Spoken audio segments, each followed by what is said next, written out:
I don't have any regrets, but what I would do over again is sort of secure my position in a couple of places. Val Kilmer.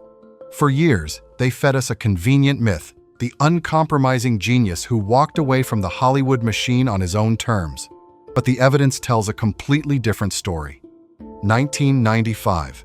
Batman Forever director Joel Schumacher calls working with him absolutely impossible. 1996. John Frankenheimer doesn't pull his punches after The Island of Dr. Moreau. He tells the press he wouldn't work with this actor again for all the money in the world. Blown schedules, on-set clashes, ugly blow-ups with the crew. Hollywood will put up with a massive ego, prima donna tantrums, and creative differences as long as a star is a cash cow. The system never forgives this. The exact moment a guy becomes a bigger liability than an asset. So, what unwritten rule did one of the decade's biggest box office draws actually break? What made the major studios permanently slam their doors in his face? Val Kilmer was sold to us as the elite, the youngest Juilliard graduate, the heir to the Brando school, a chameleon actor who didn't just play Jim Morrison in The Doors, he was pitched as a man who nearly dissolved into the role. They quickly built a bulletproof image out of this. Not a cookie-cutter movie star, but a rare, intense, too serious artist for regular Hollywood. The press and the marketing machine only amplified this myth. Kilmer was framed as a guy suffocating inside the popcorn movie system, not a compliant studio product, but a demanding creator with a sky-high bar. That's why behavior that would look like pure arrogance from anyone else was easily spun as mystique. What could be seen as cruelty was repackaged as obsession with the role. For a long time, even the whispers of clashes with directors and difficult behavior weren't read as red flags, they were just the side effects of massive talent. That is exactly why refusing to return to Batman fit so seamlessly into this beautiful legend. It was sold to the public not as a risky career move, but as a principled stand. Not bailing on a major franchise, but an artist refusing to bow to the machine. The logic was damn convenient. Kilmer wasn't losing studio gigs, he was outgrowing them. He wasn't clashing with the system, he was just too complex for it. The problem is, that myth only held up on the outside. To the audience, he remained the uncompromising artist choosing real art. But behind the closed doors of those sound stages, a completely different reality was at play. And if this wasn't a story about a noble break from commercial Hollywood, then the million-dollar question remains. What exactly was the industry masking behind the label of a difficult genius for so long? 1995. The set of Batman Forever. This is where the first real crack appears, and it doesn't fit that neat, difficult genius myth at all. Behind the scenes, accounts reveal a conflict that had absolutely nothing to do with art. It was a raw struggle for power and control. Val Kilmer starts punching down. He targets a lighting tech and production assistants, the little guys on the totem pole who can't exactly fire back at an A-list superstar. When Joel Schumacher steps in and tells him to back the hell off the crew, the conflict goes nuclear. Kilmer locks himself in his trailer and gives the director the silent treatment for 2 straight weeks. At this point, the set isn't just dealing with a complex actor anymore. They are dealing with a leading man who is weaponizing his own star power to hijack the whole damn production. Studio filmmaking runs on cold, hard math. Every single day on a project like this costs an absolute fortune. Sound stages, equipment, massive sets, the synchronized schedules of hundreds of people. When your lead actor suddenly checks out, the studio bleeds cash. They lose money by the hour, by the shift, and by the budget. Batman Forever delivered the first undeniable symptom. The industry was suddenly dealing with a guy who used his heavy-hitting status not to elevate the picture, but to put the squeeze on the system. From that moment on, Val Kilmer was branded a massive production liability. His complexity was now actively working against the machine. The Batman fiasco could have passed for a one-off meltdown, but his next project proved it beyond a shadow of a doubt. Val Kilmer's sabotage had become a systemic method of operation. To grasp the real scale of this disaster, you have to peel back a completely different layer, the baseline mechanics of Hollywood filmmaking. Because the ultimate power in this town always belongs to the insurance companies.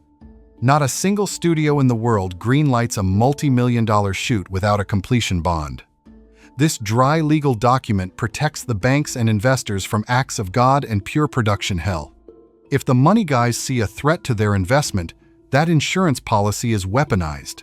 These reps have the absolute authority to hijack control from the producers, freeze the funding, or fire anyone they damn well please if the budget starts burning to the ground.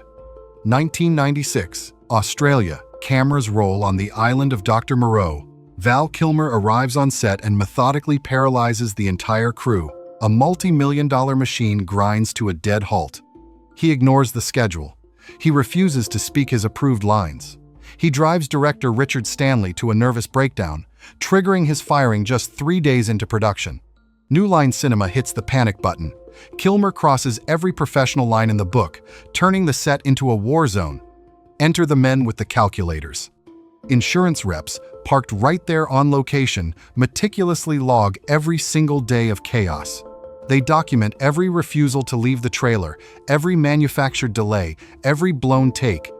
The auditors take the star's behavior out of the creative exploration column and put it straight into catastrophic financial risk.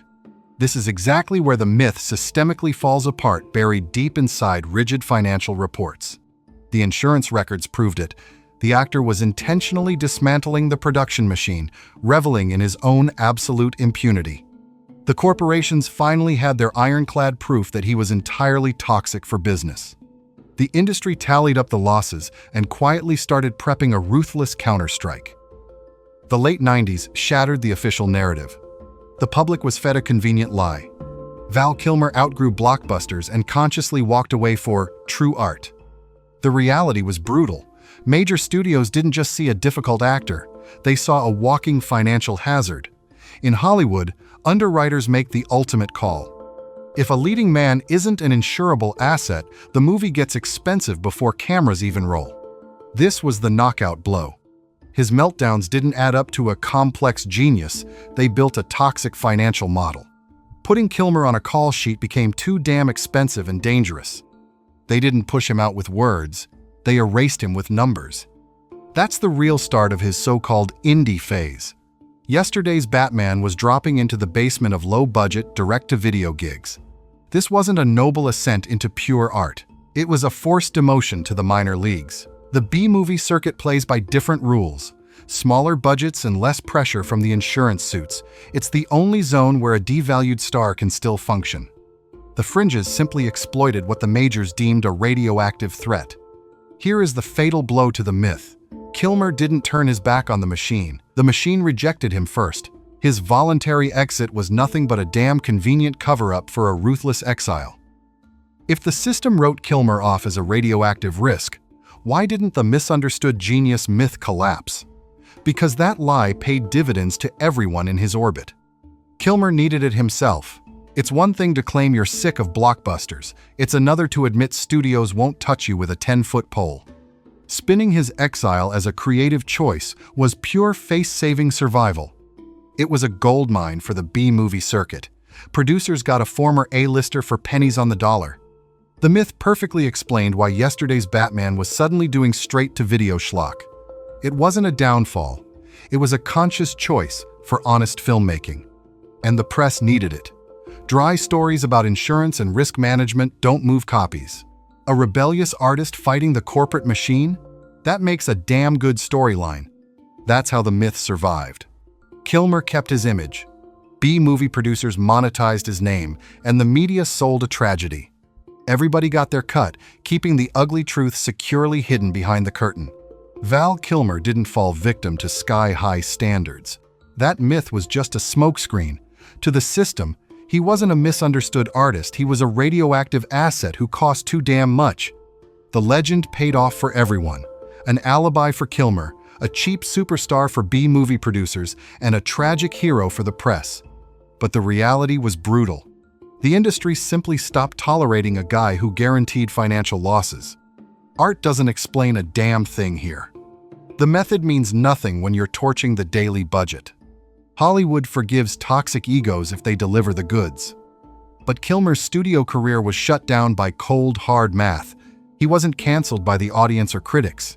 He was erased the exact moment his presence on the soundstage started costing more than his name on the marquee.